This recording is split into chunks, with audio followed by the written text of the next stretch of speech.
Muy buenas, soy Marcos Vázquez y os doy la bienvenida a una nueva sesión de preguntas y respuestas con temas novedosos. Empezamos hablando sobre interferencias en la absorción de nutrientes, como por ejemplo entre el hierro y el calcio, y en qué casos esto podría ser un problema. Hay una pregunta después sobre N-acetilcisteína o NAC, un suplemento que se ha puesto bastante de moda recientemente a partir de varios estudios que indican que podría aumentar la esperanza de vida y vemos si sería realmente interesante. La siguiente consulta es sobre SIBO o ese sobrecrecimiento bacteriano en el intestino delgado y vemos brevemente qué es, cómo diagnosticarlo y algunas ideas para enfocar el tratamiento. Nos preguntan después sobre estiramientos, otro tema controvertido, si deben hacerse antes de entrenar, después, nunca, y hablo un poco de la diferencia entre flexibilidad y movilidad.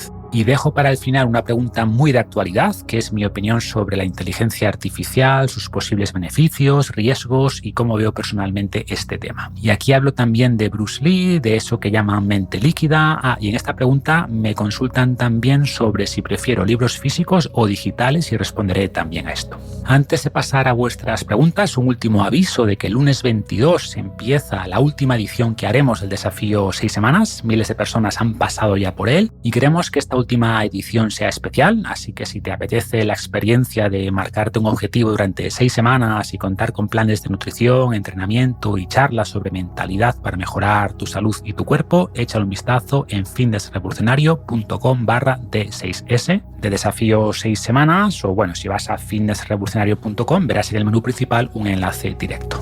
Como digo, empieza el lunes 22, pero el sábado 20 a las 5 de la tarde, hora española, tendremos la primera sesión en vivo para explicar todo el detalle. Y no me puedo olvidar tampoco de nuestros patrocinadores habituales, Paleobull y Wibotanics. Paleobull fabrica barritas de energía de alta calidad, una crema de cacao, avellanas y dátiles llamada Ambrosia, que está muy buena, tienen distintos tipos de proteína aislada, una creatina con electrolitos llamada Savia y mucho más. Y Wibotanics, por su parte, tiene aceites de CBD de alta calidad, varios suplementos en base a cannabis y recientemente han sacado su línea Canagym con varios productos para cuidar la salud femenina. Podéis echar un vistazo a todo en sus páginas paleobull.com y wibotanics.com y con el código FR10 mayúscula y con número FR10 tendréis un descuento del 10% en todas vuestras compras. Y sin más, pasamos a vuestras preguntas. Hola Marco, en primer lugar, mi más sincero agradecimiento por la labor divulgativa que haces. Empecé siguiéndote hace muchos años por temas de deporte y de nutrición, pero la verdad es que ya cualquier tema que toques, la forma en que lo haces, la forma en que te expresas y el rigor científico que empleas en todo lo que transmites, hace que todo lo que transmites me interese. Así que de nuevo, muchísimas gracias. Quería comentarte dos cuestiones. Las dos están relacionadas sobre la combinación de alimentos y la absorción de nutrientes. La primera, sobre el calcio y el hierro. Normalmente suelo comer lácteos en las comidas, queso, o terminar la comida con yogur, por ejemplo, independientemente de que coma alimentos ricos en hierro, como puede ser la carne de res o el huevo. Sé que interfiere el calcio en la absorción del hierro, pero me preguntaba si es tan importante esa interferencia como para tener que separar estos tipos de alimentos, ¿no? Y la segunda cuestión es si esto sucede con algún otro micronutriente, que haya alimentos que sea aconsejable no combinar en las comidas. Muchísimas gracias y un saludo. Pues muchas gracias por tus palabras, de verdad. Y sobre la pregunta, te diría que la respuesta corta es que personas sanas que lleven una buena dieta omnívora y con suficientes alimentos de alta densidad nutricional no se deben preocupar de ese tipo de cosas. Al final, comer bien no es tan complicado o no debería ser tan complicado y cuantas más reglas nos autoimpongamos, más complejizaremos algo tan básico como la alimentación. Y si convertimos nuestra dieta en algo muy complejo, con muchas reglas, pues algo tan básico como comer nos puede terminar generando estrés y no es la idea. Por profundizar un poco más en esta interferencia del calcio sobre el hierro, no está del todo claro por qué se produce, pero parece que el calcio inhibe una proteína llamada ferroportina que transporta el hierro desde las células del intestino hasta el torrente sanguíneo y al reducir su actividad se absorbe menos hierro. ¿Cuánto menos? Pues depende de muchas cosas, pero por dar algunas referencias, tenemos un estudio, por ejemplo, donde usando distintas dosis de calcio y una dosis de 5 miligramos de hierro, que sería el que encontramos en 200 gramos de carne más o menos, vieron reducciones de absorción de hierro relevantes de un 37% de media en el caso del hierro hemo y casi un 50% en el caso del hierro no hemo, con dosis de entre 800 y 1000 miligramos de calcio, que es bastante, ¿vale? Por ejemplo, un yogur de 125 mililitros tiene entre 150 y 200 miligramos de calcio. Y esta cantidad también va a generar un impacto, pero obviamente menor. Pongamos que sea proporcional a la dosis, pues en este caso sería quizás un 9% de reducción de la absorción en el caso de hierro hemo y un 12% en el caso de hierro no hemo. El hierro hemo es el que encontramos en productos animales como la carne y el no hemo es el presente en productos vegetales como las lentejas o las espinacas. Y a nivel de absorción, el hierro hemo es sin duda mejor, es entre 2 y 5 veces más biodisponible que el no hemo y además, como acabamos de ver, su absorción se ve menos impactada por el calcio. Por eso decía antes que en personas sanas y omnívoras no veo problema, el impacto es mínimo, pero en ciertos casos puede ser interesante intentar no mezclar calcio y hierro en la misma comida, y uno de esos casos es el de personas veganas porque consumen menos hierro en general, menos hierro hemo en particular, más fitatos, por ejemplo, de cereales, y estos fitatos son antinutrientes que secuestran hierro y que, ojo, no son preocupantes en el contexto de una buena dieta global, pero que en este caso, ¿no?, una persona vegana, pues sí puede llegar a ser relevante. ¿Qué se puede recomendar en este caso de personas veganas? Pues primero esto, ¿no? Intentar separar la ingesta de alimentos ricos en hierro de la de alimentos ricos en calcio o en fitatos. También acompañar alimentos ricos en hierro de otros ricos en vitamina C, porque esta vitamina facilita la absorción del hierro, al contrario que el calcio. Y una forma sencilla de hacer esto es echando un chorrito de zumo de limón a la ensalada, a las lentejas, etc. Otros compuestos que interfieren, aunque menos, con la absorción del hierro son los taninos, presentes en el té, en el café, en el vino, y lo ideal en personas veganas sería intentar separarlos también de la comida principal. Y otra recomendación interesante en estos casos sería cocinar con sartenes o con ollas de hierro, porque se ha visto que un poco de ese hierro pasa a los alimentos y después al cuerpo y es una forma adicional de elevar la ingesta de hierro. Pero insisto, estas recomendaciones solo son relevantes en personas veganas o en personas con algún tipo de anemia, que la mayoría de las veces son mujeres, sobre todo si tienen reglas abundantes porque pierden mucho hierro por ahí. Pero en el resto de casos no merece la pena preocuparse de estos detalles y de hecho un exceso de hierro tampoco es bueno porque aumenta el estrés oxidativo, entre otros problemas. Tengo un artículo donde hablo de esto y hablo también sobre los beneficios de donar sangre, ya no solo para quien recibe la sangre, evidentemente, sino para quien la dona. Y parte de esos beneficios tienen que ver con evitar niveles elevados de hierro, que es más frecuente en hombres porque no tenemos esa forma periódica de perder hierro.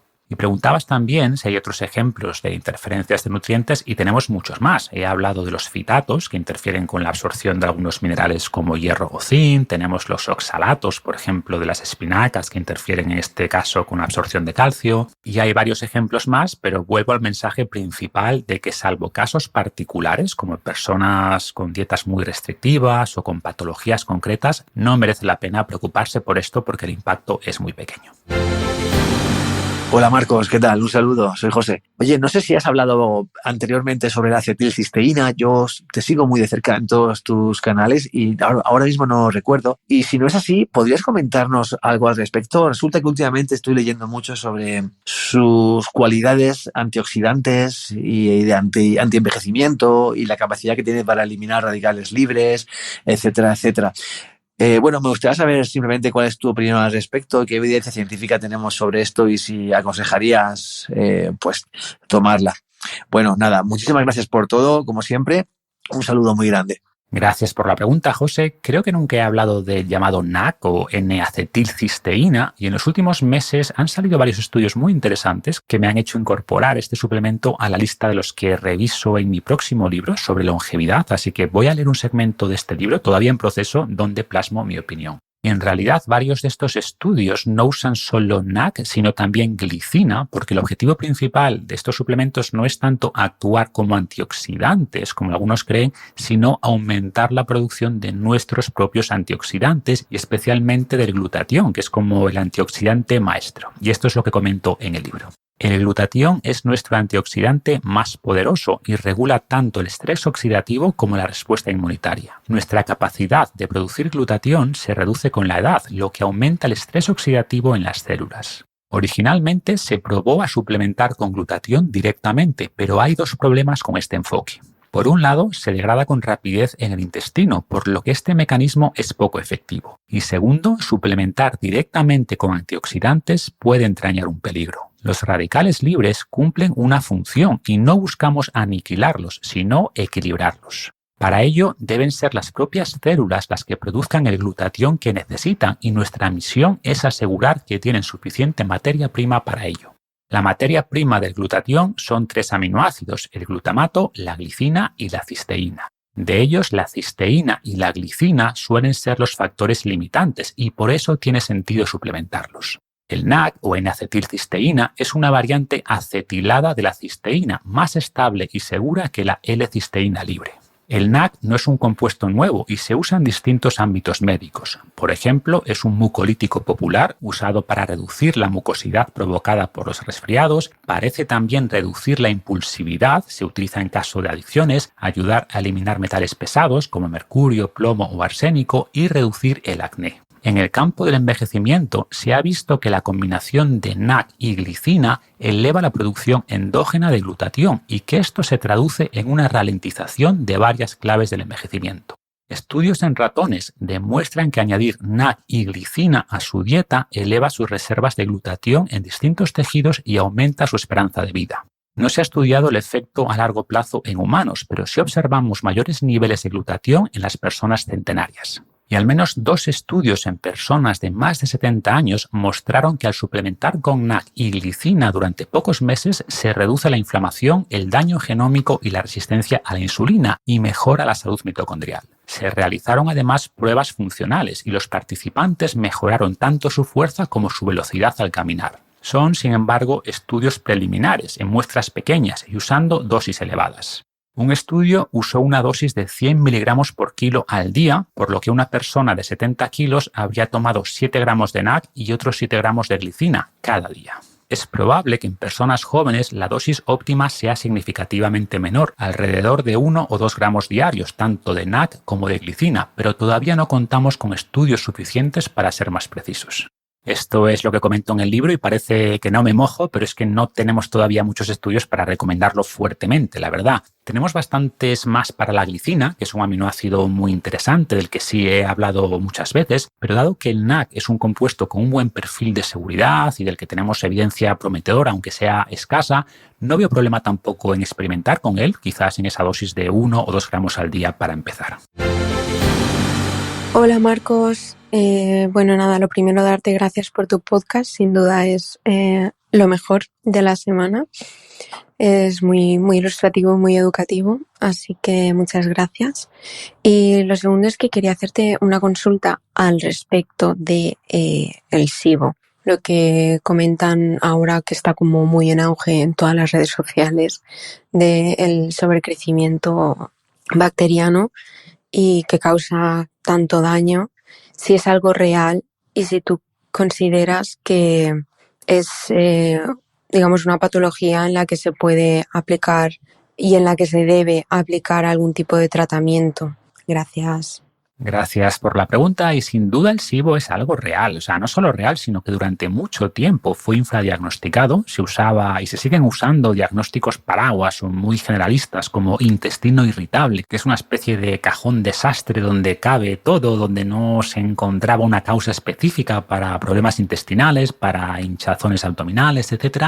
Y puede haber muchas causas para esto sin duda, pero una importante es el SIBO y si no tienes un buen diagnóstico, las probabilidades de curarte son mucho más bajas. En el fondo, el SIBO es un tipo de disbiosis, es un tipo de desequilibrio en la microbiota y en este caso ese desequilibrio se produce porque aparece un exceso de bacterias en el intestino delgado que hacen que empiecen a fermentar diversos compuestos como fructosa, como fibras y esto no solo causa gases e hinchazón, sino que puede dañar los enterocitos o esas células del intestino delgado, especialmente las microvellosidades que tienen para absorber nutrientes y esto puede causar otros muchos problemas, ¿no? Como intolerancia a la fructosa, a la lactosa, al sorbitol, etc.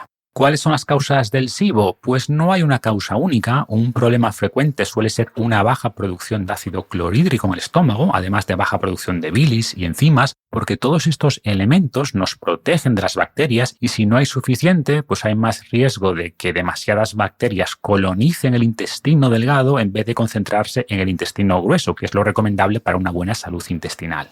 Sabemos, por ejemplo, que el uso prolongado de fármacos contra el ácido estomacal, como el omeprazol, contribuyen al SIBO al reducir este ácido clorhídrico. Una mala motilidad intestinal contribuye también al SIBO. También problemas, entre comillas, anatómicos que son más genéticos, ¿no? Por ejemplo, la válvula ileocecal separa el intestino delgado del grueso para evitar precisamente que las bacterias del colon asciendan hacia el intestino delgado. Y si esta válvula no funciona bien, pues aumenta el riesgo de SIBO. También el síndrome de asa ciega, que se llama, también la presencia de divertículos, de trastornos autoinmunes, infecciones, en fin, pueden ser muchas cosas, pero al final el resultado es el mismo y hay que tratarlo. Pero antes de tratarlo hay que confirmar que lo tienes, claro, y eso se hace con una prueba de aliento donde se toma un azúcar, generalmente lactosa o lactulosa, que es un isómero de la lactosa, y se sopla en un tubo varias veces, cada 20-30 minutos por unas 3 horas para ver la curva de 3 gases. Y es importante que se midan los 3, que son hidrógeno, dióxido de carbono y metano. Insisto en que esto es importante porque hay distintos tipos de SIBO y si solo mides hidrógeno, que es lo tradicional, pues no te vas a enterar si tienes SIBO de metano, que es causado por otro tipo de bacterias, por ejemplo. Y respecto al tratamiento, suelen usarse antibióticos inicialmente, aunque hay que tener cuidado con esto y se puede intentar combinar con antibióticos botánicos. A nivel de dieta se recomienda experimentar con una dieta baja en FODMAP y si no funciona, algunas personas han mejorado con la llamada dieta elemental. Pueden ser interesantes los fármacos llamados procinéticos que mejoran la motilidad intestinal y a nivel de suplementación tiene sentido experimentar con probióticos. Todo esto es a nivel muy general, por supuesto. Tengo un artículo más detallado en el blog, tengo una entrevista al doctor Blas López Rueda, especialista en este tema, que pondré en las notas del episodio. Y es verdad que tienen varios años, tanto la entrevista como el artículo, como 5 o 6 años y hay mucha evidencia nueva. Pero bueno, como punto de partida siguen siendo buena información y después la recomendación de siempre de buscar profesionales con conocimiento detallado en estos temas. Por ejemplo, una persona muy actualizada en este tema es Asun González, de Guerras Intestinas, y en su perfil podréis encontrar mucha más información sobre SIBO.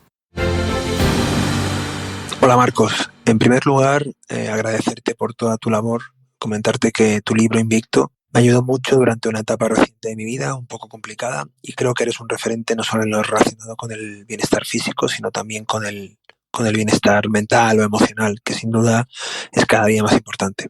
Bueno, mi pregunta va relacionada con los estiramientos. El otro día, charlando con mi grupo de amigos, empezamos a debatir sobre la necesidad o no de estirar los músculos como parte de tu rutina. Algunos decían que estirar antes o después del ejercicio no es recomendable, en contraposición con lo que se decía antes, que siempre se debe estirar después de hacer ejercicio. Y otros decían que no hay evidencias científicas que prueben que los estiramientos son beneficiosos para la salud. ¿Qué opinión tienes al respecto o qué evidencias científicas hay o no en eso? Muchas gracias. Un saludo. Gracias por tu pregunta y me alegro de verdad que te haya sido de ayuda mi libro Invicto. Sobre los estiramientos, es un tema controvertido. Hace unas décadas se le daba mucha importancia, se recomendaba estirar antes de entrenar, después de entrenar, se pensaba que era importante para rendir mejor, para prevenir lesiones y hoy sabemos, sin embargo, que si hablamos de estirar antes de entrenar, esto no es cierto. No solo no se ha visto que reduzca las lesiones, sino que parece perjudicar la aplicación de fuerza posterior, por lo que no se recomienda estirar un músculo que después tengas que contraer con fuerza.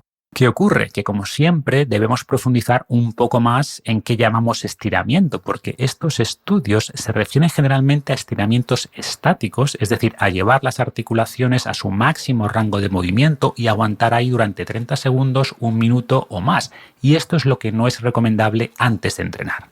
Lo que sí es muy recomendable es realizar un calentamiento y tengo un vídeo específico sobre esto, sobre el protocolo llamado RAMP, donde la R es de raise en inglés o elevar la temperatura, la A de activación muscular y la M de movilizar las articulaciones. Y esto tiene que ver con mover las articulaciones en todo su rango de movimiento, pero de manera dinámica. Es decir, si vas a entrenar pierna, pues no es recomendable hacer estiramientos estáticos de los isquios, por ejemplo, ¿no? Y aguantar ahí 1 minuto, pero hacer unos balanceos de piernas, hacer ejercicios como el Perfect Stretch, que moviliza la cadera de manera dinámica, o trabajar un poco la dorsiflexión de tobillo en posición profunda de sentadilla, etcétera, sí tiene sentido y sí va a ayudar. Este tipo de estiramientos más dinámicos permiten, entre comillas, engrasar esas articulaciones, elevar un poco su temperatura y prepararlas para el entrenamiento posterior.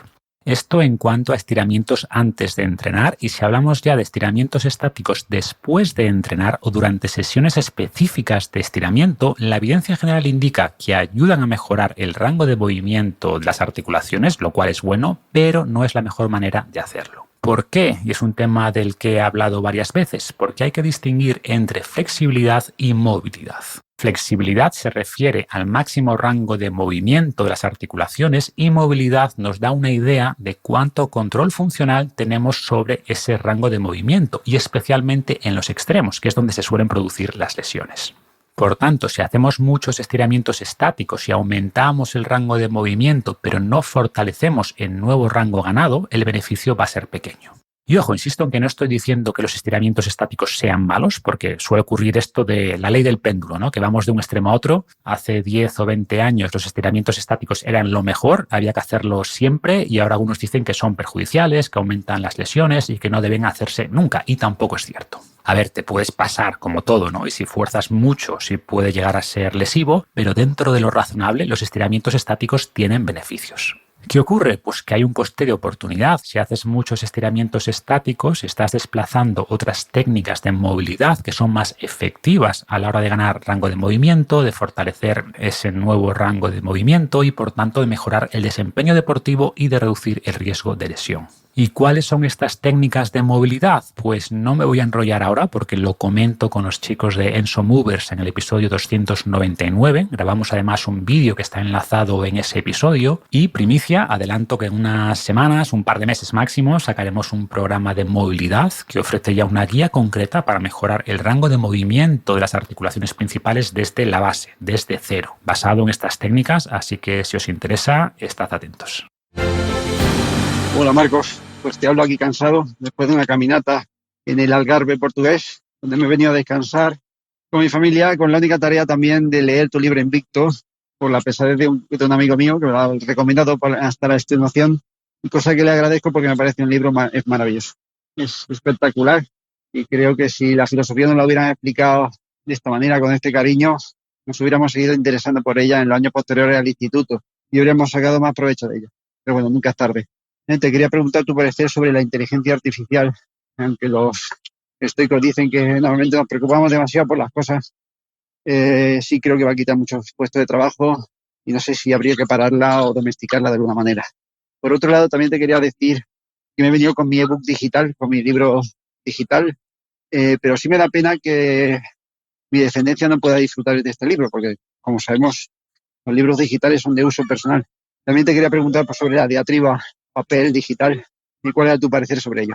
Venga, muchas gracias, Marcos. Gracias por tu pregunta y sin duda el Algarve portugués es un buen sitio para leer tranquilamente Invicto y comparto también 100% tu reflexión sobre que mucha más gente estaría interesada en la filosofía si se enseñara de otra manera en las escuelas. Y en parte esto tiene relación con tu pregunta sobre la inteligencia artificial, que he seleccionado porque muchas personas me han preguntado en los últimos meses sobre este tema a distintos niveles, ¿no? Por ejemplo, mucha gente está haciendo preguntas a ChatGPT sobre salud, a ver qué responde y me consultan después si las respuestas son buenas. Hay gente que lo está usando para diseñar dietas y diría en este sentido que funciona razonablemente bien, pero le falta todavía mucho para poder reemplazar a un buen nutricionista, ¿no? Y remarco lo de buen nutricionista porque quien vea su labor como simplemente hacer cálculos, ¿no? Y después plantear dietas para ajustar calorías y macros, sí que tiene un riesgo real de que su trabajo sea eliminado por la inteligencia artificial. Pero, insisto, un buen nutricionista hace mucho más, ¿no? Escucha al cliente, le hace preguntas, le guía, le anima y creo que estamos todavía lejos de que la inteligencia artificial pueda hacer eso. Pero si hablamos de la parte más puramente diagnóstica o de proponer posibles tratamientos a partir de síntomas, sin duda la inteligencia artificial va a superar muy rápido a la mayoría de médicos. Y de hecho, hace unas semanas se publicó un estudio donde se comparaban las respuestas de ChatGPT y de médicos a distintas consultas de pacientes, ¿no? Y se comprobó que las respuestas de ChatGPT no solo eran mejores desde un punto de vista médico en la mayoría de casos, sino que eran más empáticas. ¿Significa esto que la inteligencia artificial va a destruir empleos en la medicina? Yo creo que no, pero lo que sí va a hacer seguramente es eliminar trabajo rutinario en la medicina y lo mismo va a ocurrir en muchos otros campos. ¿Va a eliminar el trabajo de los programadores? Seguramente no, pero sí va a eliminar el trabajo más rutinario de programación. Y este miedo a que las nuevas tecnologías generen desempleo masivo es muy antiguo y aunque no es descabellado y claro que puede ocurrir, sobre todo a corto plazo en ciertas industrias, a medio o largo plazo creo que las nuevas tecnologías van a crear más puestos de trabajo de los que destruyen, ¿no? Y de esta idea de la inventiva humana y de ser más optimista sobre el futuro hablo con Val Muñoz de Bustillo en el episodio 351 para quien quiera profundizar. Y este impacto en el empleo es el riesgo principal a corto plazo, sin duda, pero me preocupa más el posible riesgo a largo plazo si llegamos a generar una inteligencia artificial consciente y cuyos intereses, por lo que sea, no están alineados con los de la humanidad. Y hay gente que sabe mucho de esto con argumentos sólidos para considerarlo un riesgo existencial. Y a quien le interese este tema, recomiendo el libro Life 3.0, que está también en español, Vida 3.0, con el subtítulo Ser humano en la era de la inteligencia artificial, de Max Tegmark. Está muy bien. Y todos estos, bueno, estos y otros muchos, ¿no? Los deepfakes de fotos, de vídeos, etcétera, son riesgos legítimos que debemos prever, que debemos mitigar, pero mi tendencia natural es a ver el lado positivo de estas tecnologías, que es enorme. La potencia que ofrece para desarrollar nuevos fármacos, nuevas terapias, para investigar energías más eficientes, para resolver, en definitiva, muchos de los problemas de la humanidad, puede marcar sin duda un punto de inflexión en nuestra historia, ¿no? Y dar pie a una de las eras más brillantes de nuestra especie. En resumen, como decía Voltaire, un gran poder conlleva una gran responsabilidad y esta responsabilidad es compartida. Depende de los creadores de estas tecnologías, por supuesto, depende también de una buena regulación por parte de los estados y también hay una responsabilidad individual por adaptarnos a un mundo cambiante. En este sentido, hace ya muchos años, en 2016, escribí un artículo en otro blog sobre el trabajo en la era de los robots, ¿no? De la inteligencia artificial, y no me imaginaba por aquel entonces que esto avanzaría tan rápido, pero a pesar de eso, de este gran avance, casi todo lo que escribí en ese momento sigue estando vigente en gran medida, así que voy a complementar mi respuesta con este artículo que empieza con una cita. Una máquina puede hacer el trabajo de 50 hombres ordinarios, pero ninguna máquina puede hacer el trabajo de un hombre extraordinario. Elbert Hubbard. Es conocida como la partida de ajedrez del siglo. Estamos en octubre de 1956. El joven Bobby Fischer, de 13 años, compite contra Donald Byrne, un reconocido veterano. Fischer realiza jugadas sorprendentes, sacrificando su caballo y después su reina, sin justificación aparente. Tras unos movimientos adicionales, sus motivos se hacen evidentes. El rey de Byrne se queda sin escape. Es jaque mate. Fischer vio más allá que su rival y el resto de grandes maestros de la época. Pasó a ser considerado un grande entre gigantes, poseedor de una inteligencia y creatividad excepcional, la máxima expresión del intelecto humano. Y sin embargo, cualquier programa actual de ajedrez, corriendo en un PC barato y considerando las mismas posiciones de partida, replicaría las jugadas de Fischer. No porque haya copiado aquella famosa competición, sino porque son las más lógicas. Tu teléfono móvil juega mejor al ajedrez que el humano más inteligente. Tras décadas desarrollando inteligencia artificial, hemos llegado a una conclusión paradójica. El pensamiento razonado humano, considerado generalmente como inteligencia, es simulable fácilmente, mientras que las habilidades sensoriales y motoras requieren grandes esfuerzos computacionales o simplemente no son replicables digitalmente. En palabras del propio Moravec, uno de los padres de la inteligencia artificial, es fácil conseguir que las computadoras muestren capacidades similares a las de un humano adulto en test de inteligencia, pero difícil lograr que posean las habilidades perceptivas y motrices de un bebé de 1 año. La explicación, como siempre, la tiene la evolución. A lo largo de millones de años fuimos desarrollando habilidades para sobrevivir en un entorno cambiante e incierto. La mayor parte del cerebro está dedicada al sentido y al movimiento. Lo que hoy consideramos pensamiento superior, como la lógica o la aritmética, son cosas recientes para el cerebro y están poco desarrolladas. Por eso se pueden replicar fácilmente. Nos resulta extraño porque las primeras máquinas reemplazaban el trabajo físico, no el mental, pero los robots solo se desenvuelven bien en entornos físicos estables, sin variación, realizando tareas mecánicas y repetitivas. Requieren que el tornillo sea siempre del mismo tamaño y esté siempre en el mismo sitio. Si hay cambios inesperados, deben ser reprogramados por humanos. Ni los robots más sofisticados pueden replicar el trabajo del personal menos cualificado. Limpiar y ordenar una habitación es un desafío imposible para un robot. Una conclusión de la paradoja de Moravec es que trabajos con mayor necesidad de razonamiento estructurado son más fácilmente automatizables que trabajos con requerimientos físicos variables. Un analista financiero corre más peligro que un jardinero.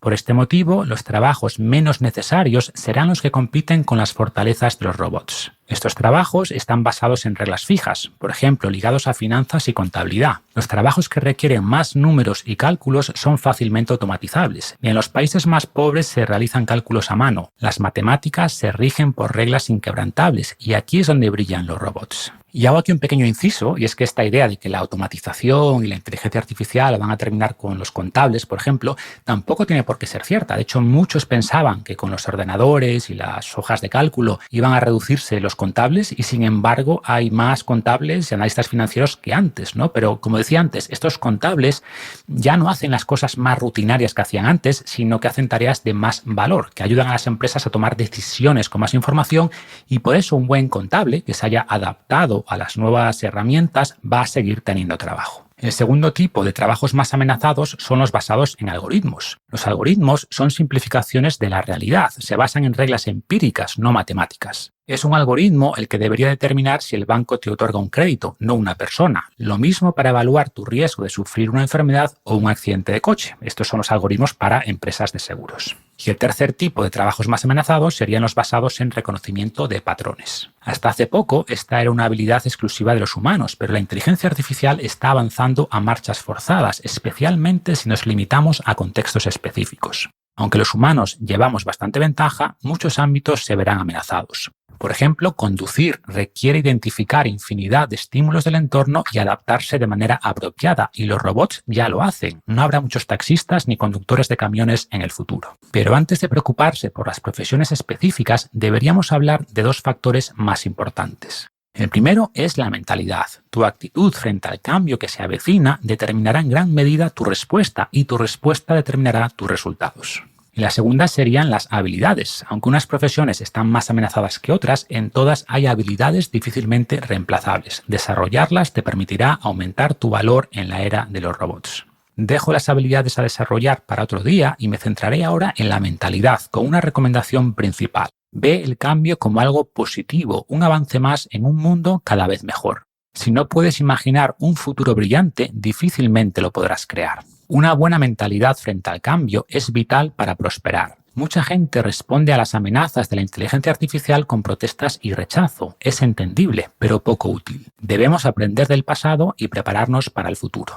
Aprende del pasado. A principios del siglo XIX, en plena revolución industrial, un grupo de artesanos textiles se rebeló contra las maquinarias que empezaban a reemplazar sus trabajos. Los artesanos atacaban fábricas y quemaban máquinas. Se les conocía como luditas por Ned Ludd, un personaje de leyenda que representaba el movimiento. Creían que la automatización generaría un paro masivo, el final del trabajador. Evidentemente se equivocaba. Sin duda, la inteligencia artificial destruirá mucho empleo rutinario, pero generará nuevos puestos de trabajo. De hecho, los países con más robots por habitante, como Japón, Corea del Sur, Alemania y Singapur, tienen tasas de desempleo muy bajas. Y a continuación, debes prepararte para el futuro. Aunque muchos trabajos desaparecerán, otros simplemente se transformarán. Debemos entender que la inteligencia artificial no compite realmente con nuestras capacidades, sino que las magnifica. Ningún humano puede vencer a un robot al ajedrez, pero un humano junto a un robot en equipo ganarán a cualquier otro robot. La capacidad humana de adaptarse y plantear nuevas estrategias, sumadas al poder de análisis y procesamiento de la inteligencia artificial, genera una combinación imbatible. Los humanos y los robots enfocamos los problemas de manera diferente pero complementaria. Las sinergias entre humanos y robots nos permitirán lograr más que cualquiera de nosotros por separado.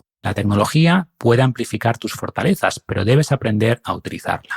Kevin Kelly, reconocido visionario tecnológico, afirma que tu sueldo dependerá en el futuro de tu habilidad para trabajar con la tecnología, y el momento de empezar a aprender es ahora. Y bueno, hay cosas que cambiaría ligeramente, pero a pesar de los grandes avances en estos años, pues la idea principal sigue yendo por ahí, ¿no? Y esto está relacionado con un concepto que también me gusta, del que hablé en mi última newsletter. Y por cierto, si no la recibes cada semana, puedes ir a finesrevolucionario.com/lista y apuntarte gratis. Y ahí conecto en realidad varias ideas, ¿no? Por ejemplo, empiezo hablando de uno de los últimos libros que he leído, que se llama Be Water, My Friend, escrito por la hija de Bruce Lee. Y el título obviamente hace alusión a la famosa cita de Bruce Lee que merece la pena escuchar en versión original. I said, empty your mind. Be formless, shapeless, like water. Now you put water into a cup. It becomes the cup. You put water into a bottle, it becomes the bottle. You put it in a teapot, it becomes the teapot. Now water can flow or it can crash. Be water, my friend. La traducción, para los que no se os dé muy bien el inglés, sería algo así como: vacía tu mente, no tengas forma ni figura. Si pones agua en una taza, se convierte en la taza. Si pones agua en una botella, se convierte en la botella. Si la pones en una tetera, se convierte en la tetera. El agua puede fluir o puede aplastar. Sé como el agua, amigo mío. Y digo después lo siguiente. Bruce Lee es conocido por sus películas de artes marciales, pero además de actor, fue un gran pensador. Vivió entre dos mundos muy distintos. En China era criticado por ser americano, en América era criticado por ser chino. Quizá esta combinación de culturas le permitió desarrollar una filosofía tan personal. Bruce Lee entendía que cada cultura o cada perspectiva tiene algo que aportar, pero ninguna muestra toda la verdad. Cultivó su cuerpo, pero también su mente. Y aquí conectaba con la idea de pensamiento crítico en relación a la entrevista de la semana pasada con Jaime Rodríguez de Santiago, que os recomiendo escuchar si no lo habéis hecho ya, en el episodio 360. Como ves, continuaba, esta semana va de agua y de pensamiento, y ambos conceptos pueden integrarse en lo que algunos llaman mente líquida. Se refiere básicamente a la capacidad de abandonar nuestras creencias cuando el mundo cambia o cuando disponemos de mejor información. Si el agua no fluye, se estanca, y lo mismo ocurre con las ideas. El problema es que cambiar nuestras creencias es difícil. Duele admitir que algunas de nuestras convicciones eran simples ilusiones. Cuando alguien critica nuestras ideas, el primer instinto es aferrarnos a ellas con más fuerza. Es un error. Debes dar la bienvenida a la crítica, razonada, obviamente. Te ayudará a encontrar agujeros en tus ideas y a hacerlas, por tanto, más sólidas. Lo opuesto a una mente líquida es una mente fosilizada. ¿Cómo saber si alguien tiene una mente fosilizada? Pregúntale en qué cosas ha cambiado de opinión en los últimos años. Si la respuesta es en nada, sabes que tiene una mente fosilizada. Una mente que no cambia, se estanca. Be water, my friend. Y eso sería más o menos mi larga respuesta. Y sobre lo del libro físico versus digital, pues una vez más intento aprovechar lo bueno de cada formato. Los libros que realmente me gustan prefiero tenerlos en físico, colocarlos en sitios donde los vea con frecuencia, que me recuerden con frecuencia sus ideas, pero diría que el 80% de lo que leo es en digital, en Kindle más concretamente, porque leo muchos libros a la vez, es muy cómodo para llevar solo un dispositivo y tener ahí cientos de libros, ¿no? Te permite volcar después todas tus notas y todos los segmentos subrayados, y esto facilita mucho la revisión posterior de las ideas, y por tanto lo bueno del digital creo que supera con creces a lo malo, pero como digo, algunos libros sí que prefiero tenerlos en papel y seguramente seguirá siendo así por mucho tiempo. Y nada más, me despido por hoy. Os pido el favor de siempre, si os gusta el podcast, es dejarnos una revisión en Spotify, en iVoox, en Apple Podcasts o donde sea que lo escuchéis, y que se lo recomendéis también a quienes penséis que le pueda gustar, que nos ayuda a llevar estas ideas a más gente. Muchas gracias y hasta la próxima.